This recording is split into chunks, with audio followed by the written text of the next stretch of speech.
Welcome to everyone. इस video में हम डिस्कस करेंगे जो कि आपकी टीजीटी पीजीटी 2020 की वैकेंसीज आने वाली हैं, उनमें आपके क्या क्या चेंज हुए हैं और कौन उनमें फॉर्म भर सकता है कौन नहीं। ये सब कुछ हम इस वीडियो में डिस्कस करेंगे। वीडियो को पूरा देखिएगा, मुझे पूरी उम्मीद है कि वीडियो आपके लिए हेल्पफुल होगी। तो चलिए वीडियो को शुरू करते हैं। देखिए, ये सारी आपकी जो मैंने यहाँ पर लिखी हुई हैं, ये आपकी अपकमिंग वैकेंसी हैं जो कि आने वाली हैं और जो कि टीचिंग से रिलेटेड है। कुछ टीचिंग से अलग भी हैं, लेकिन हाँ, अगर आपकी क्वालिफ़िकेशन पोस्ट ग्रेजुएशन तक की है तो आप सभी लोग इनके लिए एलिजिबल हैं। तो देखिए कौन कौन सी वैकेंसी है। सबसे पहले आपकी यूपी टीजीटी की, उसके बाद में UP PGT, KVS 2020, LT grade, UP anganwadi और यूपी लेखपाल की वैकेंसी है। आर्मी पब्लिक स्कूल की आपकी वैकेंसी ऑलरेडी आ चुकी हैं और DSSS भी है जो आपका दिल्ली में जो आपकी गवर्नमेंट टीचर की वैकेंसीज आती हैं, वो भी 4000 पदों पर आपको वैकेंसीज देखने के लिए मिलेंगी। देखिए, यूपी टीजीटी पीजीटी और के जो आपकी एलटी ग्रेड की वैकेंसीज हैं, इनके बारे में आप सभी को पता चल चुका है कि आपकी 17,000 के लगभग आपकी टीजीटी पीजीटी की वैकेंसीज आने वाली हैं और एलटी ग्रेड की मिला के भी तो टोटल सब मिला के आपको लगभग 25-30 हज़ार पदों पर ये वैकेंसीज देखने के लिए मिल सकती हैं।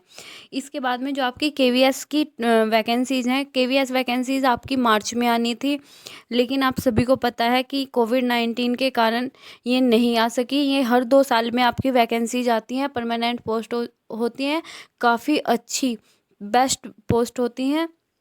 तो ये भी अब आपकी वैकेंसीज आने वाली हैं और ये भी आपको लगभग 8 से 9 हज़ार पदों पर आपकी वैकेंसीज आएंगी। ये आपकी 8 से 9 हज़ार पदों पर आएंगी और जो आपकी DSSS की है, ये आपकी 4000 पदों पर वैकेंसीज आएंगी। तो ये मैं आपको आगे बताऊंगी। तो चलिए हम सबसे पहले देखते हैं कि आपके जो यूपी टीजीटी पीजीटी हैं, इनमें आपके क्या क्या चेंज हुए हैं। तो देखिए, सबसे पहले यूपी टीजीटी की बात कर लेते हैं। तो इसमें आपके 4 चेंज आपको देखने के लिए मिलेंगे। सबसे पहले जो कि आपका एमएड और पीएचडी और जो कि आपके खेल सर्टिफिकेट होते थे नेशनल लेवल के, अगर आप प्लेयर हैं तो आपको कुछ भारांक मतलब कुछ 5% आपको इनके मार्क्स दिए जाते थे। 5% आपको इनके मार्क्स दिए जाते थे। जैसे एमएड करने पर आपको 2% मार्क्स जोड़े जाते थे आपके, और पीएचडी वालों के 2% मार्क्स जोड़े जाते थे। बीएड के आपको 1% मार्क्स सभी को मिलते थे। ऐसे ही आपके खेल से रिलेटेड थे। तो देखिए, इसमें आपका सेकंड थिंग क्या हुआ है कि आपका इंटरव्यू ख़त्म हो गया है। तो जब आपका इंटरव्यू ख़त्म हो गया है तो जाहिर सी बात है कि ये जितने भी भारांक आपको मिलने थे 5% नंबरों के द्वारा, वो सब भी ख़त्म हो गए हैं। अब सिर्फ आपका केवल एक रिटन एग्ज़ाम होगा और रिटन एग्ज़ाम के बाद में आपको डायरेक्ट ही ज्वाइनिंग मिलेगी। ना अब आपका कोई इंटरव्यू होगा और ना ही कोई भारांक जुड़ेंगे। देखिए, हाँ, अगर आपकी बीएड कंप्लीट नहीं है तो इसमें आप लोग आवेदन नहीं कर सकेंगे। कुछ लोगों का क्वेश्चन था कि उनका बीएड का फर्स्ट ईयर है, फर्स्ट ईयर के एग्ज़ाम दे चुके हैं या फिर उनका सेकंड ईयर, कुछ इस तरीके से वो लोग क्वेश्चन कर रहे थे। तो देखिए, आप सभी लोगों के लिए बिल्कुल क्लियर है कि अगर आपकी बीएड कंप्लीट नहीं है, आपके पास में डिग्री नहीं है, तो आप लोग एलिजिबल नहीं हैं, क्योंकि ये आपकी कोई पात्रता परीक्षा नहीं है। जैसे कि आपका टेट हो गया, वैसे तो टेट में भी आप लोगों को पता है कि आप सिर्फ एग्ज़ाम दे सकते हैं, लेकिन आपका वो मान्य नहीं होता। तो इसी तरीके से अगर आपका बीएड कंप्लीट नहीं है तो आप लोग भर्ती से बिल्कुल बाहर हैं, आप लोग अप्लाई नहीं कर पाएंगे। तो मैंने शुरू में ही बोला था कि लाखों लोग भर्ती से बाहर, इससे मेरा यही मतलब है कि जितने भी लोग बीएड फर्स्ट ईयर कर चुके हैं या फिर जिन्होंने अभी बीएड में एडमिशन लिया है, वो कोई भी लोग इसमें फॉर्म नहीं भर पाएंगे।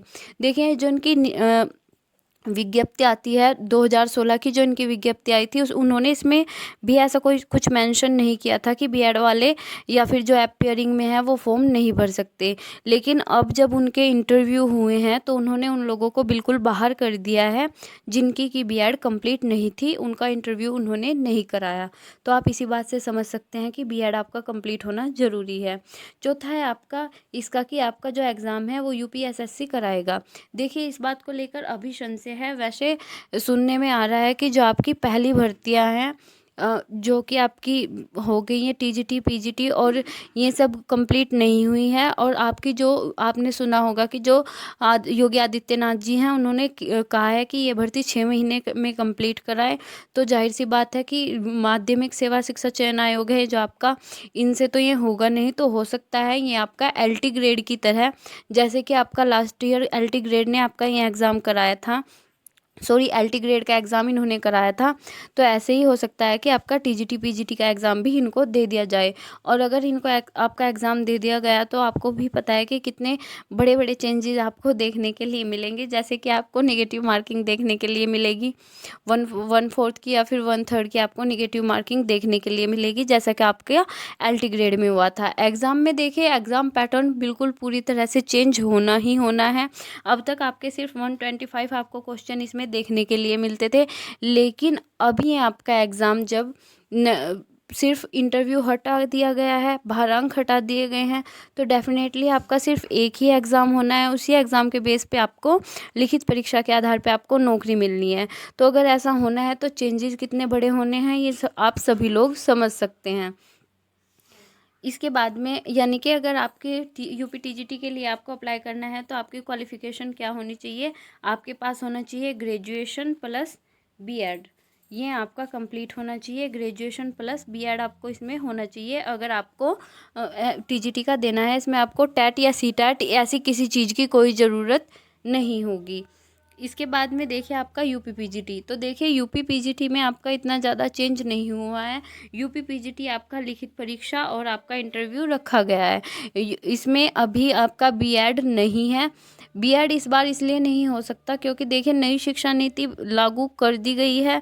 ज़्यादा बिल्कुल एग्जैक्ट तो तभी देखने में पता चलेगा जब आपका विज्ञापन आएगा, लेकिन हाँ फिलहाल तक जो हम कह सकते हैं तो उसके हिसाब से आपका UP जो PGT है, PGT के लिए आपके पास में सिर्फ वो सब्जेक्ट में ग्रेजुएशन और आपके पास में MA MSc होना चाहिए, तो आप PGT के लिए एलिजिबल हैं, जो भी आपका एग्ज़ाम है।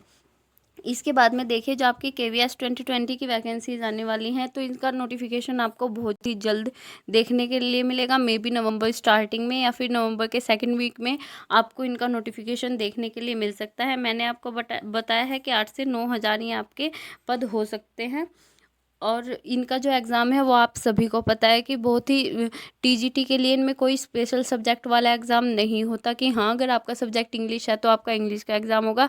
इनमें ऐसा कुछ नहीं होता। इनमें सभी के सेम एग्ज़ाम होते हैं, बस सिर्फ इनमें आपकी मेरिट लिस्ट सब्जेक्ट वाइज अलग अलग लगती है, बाकी एग्ज़ाम सभी का एक होता है।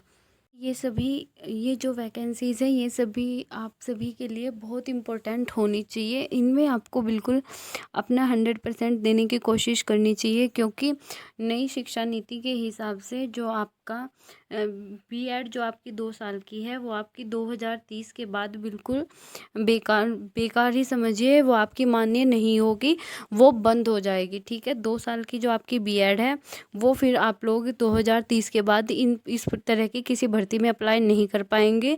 ये आपका नई शिक्षा नीति में कहा गया है। तो इसलिए ये वैकेंसीज आप सभी के लिए बहुत इम्पोर्टेंट होनी चाहिए और इनमें आपको पूरी मेहनत करनी चाहिए। देखिए इसके बाद में जो आपकी DSSB की वैकेंसीज मैंने आपको बताई थी कि जो आपकी प्राइमरी टीचर की वैकेंसी है DSSB की, वो आपकी 4000 पदों पर आने वाली है। तो ये आपकी उसी से रिलेटेड है। देखिए यहाँ पर आपको दिया हुआ है, ये जूम आउट करके इसको आप देख सकते हैं कि 1030 से अधिक दिल्ली सरकार के स्कूल हैं और 55,000 से अधिक आपके दिल्ली स्कूलों में जो है शिक्षक हैं वे हैं। फिर 20,000 से अधिक इनमें अतिथि शिक्षक हैं, यानी कि यही आपकी ठीक है। और जो ये वैकेंसीज आपकी काफ़ी पहले आनी थी लेकिन नहीं आ पाई थी। तो देखिए यहाँ पर आपकी जो बैचलर ऑफ एजुकेशन यानी कि जो BEd है उसको भी अब इन वैकेंसीज़ में शामिल किया गया है। दिल्ली जो सरकार की प्राइमरी स्कूल की वैकेंसी है उनमें BEd वालों को भी शामिल किया गया है, इसलिए कुछ थोड़े से जो बदलाव हैं वो इसमें किए गए थे और इसी वजह से इनका विज्ञापन नहीं आ पाया था। लेकिन अभी ये सब कुछ क्लियर हो चुका है, तो अब बहुत ही जल्द आपको ये सब वैकेंसी देखने के लिए मिलेगी। तो बस सिर्फ अब आपको तैयारी करनी है अपने सारे एग्ज़ाम के लिए अच्छे से। तो यही थी आपके लिए आज की वीडियो। आई होप आपको वीडियो अच्छी लगी होगी, और अगर आपको लगता है कि आपके साथ साथ वीडियो किसी और के भी काम आ सकती है तो प्लीज़ वीडियो को लाइक शेयर और चैनल को सब्सक्राइब ज़रूर कीजिएगा। Thanks for watching.